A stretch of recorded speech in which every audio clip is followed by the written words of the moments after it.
Hello guys, कैसे हैं आप सभी लोग।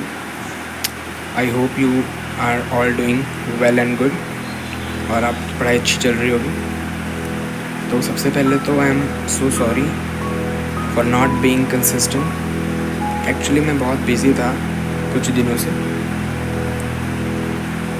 और कल मैं स्टडी भी नहीं कर पाया था क्योंकि कल जन्माष्टमी थी, तो थोड़ा उसमें भी बिज़ी था। घर में गली में डीजे वगैरह चल रहा था, तो इसलिए थोड़ा बिज़ी हो गया था। तो आज मैं बताने जा रहा हूँ मैंने आज क्या किया। आज मैंने फ़िज़िक्स से स्टार्ट किया था सुबह सुबह।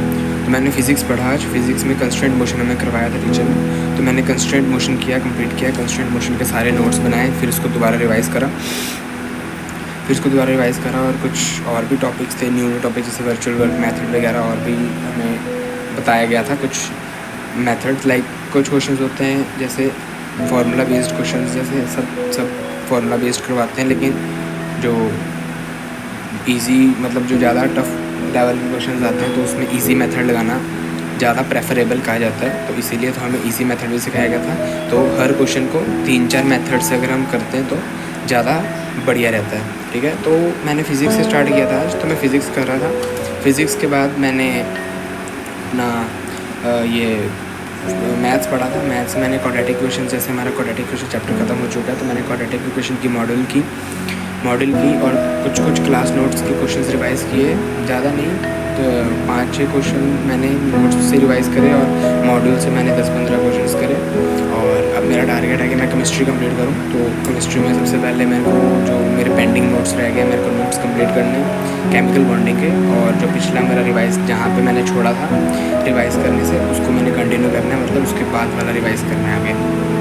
तो ये था, और फिर ये था तो मैंने सोचा कि चलो थोड़ा सा ब्रेक लिया है तो क्योंकि ना ब्लॉग बना लिया जाए और साथ में अपना थोड़ा बता भी दिया जाए कि मैं कहाँ था इतने दिनों से। तो एक्चुअली मैंने आपको बता दिया मैं बिज़ी चल रहा था, लेकिन अब कुछ 2-3 दिन में मैं रेगुलर अब वीडियोज़ डाल दूँगा। तो अपना सपोर्ट और लव दिखाते रहना। ये था, और अपना भी स्टडीज़ बताना कैसी चल रही है, पढ़ाई कैसी चल रही है तुम्हारी, कमेंट में ज़रूर बताना। और कहाँ से पढ़ रहे हो, कौन से कोचिंग से पढ़ रहे हो, किसकी तैयारी कर रहे हो, किसकी प्रिपरेशन कर रहे हो, किस स्कूल लेवल की तैयारी कर रहे हो, बता देना। और ये था हमारा कंसिस्टेंसी, ये था, इसलिए मैं आपको नहीं बता पा रहा था, बल्कि मैंने कम्युनिटी पोस्ट डाली थी कि इंडिपेंडेंस डे वाले दिन आई डाली थी मैंने, या फिर ये उससे पहले 14th ऑफ अगस्त को डाली थी। तो उसमें भी 1-2 रिस्पॉन्स आए थे मुझे, तो उसमें मैंने अपडेट कर दिया था कि मैं वीडियो वगैरह डालूँगा, अगर मेरे पास टाइम रहा तो मैं वीडियो वगैरह अपलोड करूँगा। तो ये था। तो मैं आपको केमिस्ट्री के नोट्स दिखाता हूँ कि मेरे केमिस्ट्री के नोट्स मैंने कहाँ तक कंप्लीट कर लिए थे। तो केमिस्ट्री के नोट्स मेरे जो पेंडिंग थे वो तो मैंने अभी कंप्लीट कर लेना है, लेकिन कहाँ तक मेरा था, तो मैं आयनिक बॉन्डिंग तक मेरा रहता था पहले। आयनिक बॉन्डिंग तक मेरा रहता था, तो पहले तो ये वाला जो काम था ये वाला तो मैंने कर लिया था अपना पहले ही। आयनिक बॉन्डिंग से मेरे को दोबारा आयनिक बॉन्डिंग से मेरा बैकलॉग बन गया था, तो आयनिक बॉन्डिंग से मैंने दोबारा बनाया। तो आयनिक बॉन्डिंग के बाद मेरे सारे लेक्चर्स कंप्लीट हो चुके थे, मतलब मेरे सारे नोट्स प्रॉपर बन चुके थे। यहाँ तक पोलराइजेशन पावर ऑफ कैटायंस, और उसके बाद हमारा आयनिक करैक्टर मेल्टिंग पॉइंट, यहाँ तक पूरा। फिर हेबर साइकिल, बॉन्ड हेबर साइकिल, ये एक्चुअली जो ये वाला टॉपिक जो है ये वाला हमारे को हेल्प करेगा थर्मोडायनेमिक्स में हेल्प करेगा, लेकिन हमें पहले ही पढ़ा दिया ताकि हमें वहाँ पर प्रॉब्लम फेस ना करनी पड़े, इसलिए हमें थोड़ा थोड़ा उसके ग्लिम्स दे दिए कि अच्छा बॉन्ड हेबर साइकिल ये होता है। और थर्मल स्टेबिलिटी ये था। थर्मल स्टेबिलिटी के बाद यहाँ से हमने मोनोटॉमिक एनायंस और पॉलीटॉमिक एनायंस, इसके आगे वाला एक लेक्चर का मेरा बैकलॉग और है, तो उसको मैंने कंप्लीट करना है, वो हो जाएगा आज की डेट में। और जो मेरा जहाँ से मैंने उसको छोड़ा था मैंने आपको बताया, वो मैंने आज रिवाइज़ करना है। तो उसको मैं शायद हाइब्रिडाइजेशन करा था, हाइब्रिडाइजेशन के बाद मैंने अगला टॉपिक जो मेरा है मैंने उसको रिवाइज़ करना है। मैं एक्चुअली गाइस ऐसा कर रहा हूँ कि जो नोट्स हैं वो तो मैं रेगुलर अपने बना रहा हूँ, मतलब जो क्लास में पढ़ाया जा रहा है मैं लाइव लगाता हूँ, मैं नोट्स साथ में बना लेता हूँ।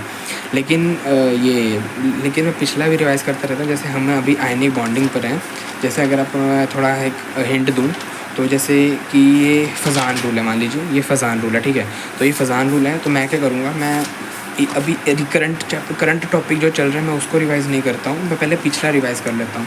मैं पिछला रिवाइज़ कर लेता हूँ, जैसे मान लो कि मैंने रेजोनेंस रिवाइज़ कर लिया। रेजोनेंस रिवाइज़ करने के बाद मैं रेजोनेंस सारा प्रॉपर क्लियर करने के बाद मैं नेक्स्ट टॉपिक पे जाता हूँ। वैसे सारे तो पिछले रिवाइज़ करते हैं, लेकिन ऐसा होता है कि जैसे क्लास ख़त्म होती है तो क्लास ख़त्म होने के बाद ये नहीं है कि मैं मतलब जैसे ही क्लास ख़त्म की, क्लास करने के बाद बैठ गया। जैसे मान लो कि आयनिक बॉन्डिंग की क्लास हुई, आयनिक बॉन्डिंग की मैंने पूरी प्रॉपर क्लास कर ली। आयनिक बॉन्डिंग की क्लास ख़त्म होने के बाद मैं इसको रिवाइज़ नहीं करता हूँ, नॉर्मली मैं पढ़ लेता हूँ कि मैंने क्या लिखा था, ताकि पता लग जाए कि अच्छा ये था इस टॉपिक में। लेकिन मैं रिवाइज़ में पिछला अच्छे तरीके से करता हूँ, ताकि आगे वाला तो करंट हमारा चल रहा है वो चल रहा है, लेकिन पिछला वाला साथ साथ रिवाइज़ होता रहा है। एक्चुअली हो ये रहा है ना कि सिलेबस बहुत भाग रहा है और पिछला सारा जो है वो भूलता जा रहा हूँ मैं, तो भूलता जा रहा हूँ, इसलिए मैं सोच रहा हूँ कि मैं पिछला भी साथ साथ रिवाइज़ करता रहूँ। अब जैसे ही मेरा केमिकल बॉन्डिंग रिवाइज़ हो जाएगा, मैं फिर से मोल कॉन्सेप्ट या एटॉमिक स्ट्रक्चर पे आ जाऊँगा, फिजिकल केमिस्ट्री पर, क्योंकि अब थर्मोडायनेमिक्स शुरू होने वाला है। थर्मोडायनेमिक्स से शुरू होने वाला है, तो थर्मोडायनेमिक्स शुरू हो जाएगा, तो वो ऐसा चैप्टर है कि वो थोड़ा मतलब हार्ड टॉपिक होता है 11th का। ये एक थर्मोडायनेमिक्स और इक्विलिब्रियम, ये सब जो ये 2 चैप्टर्स जो हैं फिजिकल केमिस्ट्री के बहुत मतलब हार्ड चैप्टर्स हैं 11th क्लास के, तो इसलिए इस पे कंसिस्टेंसी रखना बहुत इंपॉर्टेंट है। इसलिए मैं मोल कॉन्सेप्ट, एटॉमिक स्ट्रक्चर पर साथ साथ रिवाइज़ करता रहूँगा, प्लस थर्मोडायनेमिक्स की क्लास भी करूँगा। वो थर्मोडायनेमिक्स तो मैं अटेंड करूँगा, लेकिन मेरे को बहुत इंपॉर्टेंट है मोल कॉन्सेप्ट और एटॉमिक स्ट्रक्चर भी रिवाइज़ करना, क्योंकि पिछला जो है उसके फॉर्मूलाज वगैरह ये सब थोड़े हमें रिविज़िट करना पड़ेगा, क्योंकि मेरे को ऐसा लगता है कि मैं भूल रहा हूँ। और प्लस हाफ़ ईयरली में भी वो वाला चैप्टर मेरे पास मेरे स्कूल एग्ज़ाम्स में आएगा, तो उसके लिए भी बेनिफिट मेरे लिए हो जाएगा। तो मैथ्स की अगर मैं बात करूँ तो मैथ्स मैंने आपको बताया कि क्वाड्रेटिक क्वेश्चंस में करा था, तो अभी तो मैंने जेई लेवल का ही किया था, लेकिन अब मैं सोच रहा हूँ कि मैं स्कूल लेवल का भी कर लूँ। जैसे स्कूल लेवल में हमें डेरिवेटिव फंक्शन, अपना लिमिट्स एंड डेरिवेटिव्स करवाया, सीक्वेंस सीरीज़ करवाया, तो सीक्वेंस सीरीज़ तो चलो ठीक है कोई बात नहीं, लेकिन limits and derivatives, permutation, combination, तो ये सब जो चैप्टर्स हैं हाफ़ ईयरली में आएंगे, तो इसका रिवाइज़ करना बहुत इंपॉर्टेंट है। ये एनसीईआरटी लेवल ही करूँगा, तो एनसीईआरटी लेवल तो मुझे लगता है कि मुझे 1 या 2 दिन तक मैं कर लूँगा इसको। तो बाकी तो आज के लिए गाइस इतना ही रखते हैं, फिर मैं आपको नेक्स्ट व्लॉग में अपने बताता हूँ कि क्या है मेरा नेक्स्ट डे का शेड्यूल। और हाँ, sorry once again for not being consistent. Thank you, bye bye.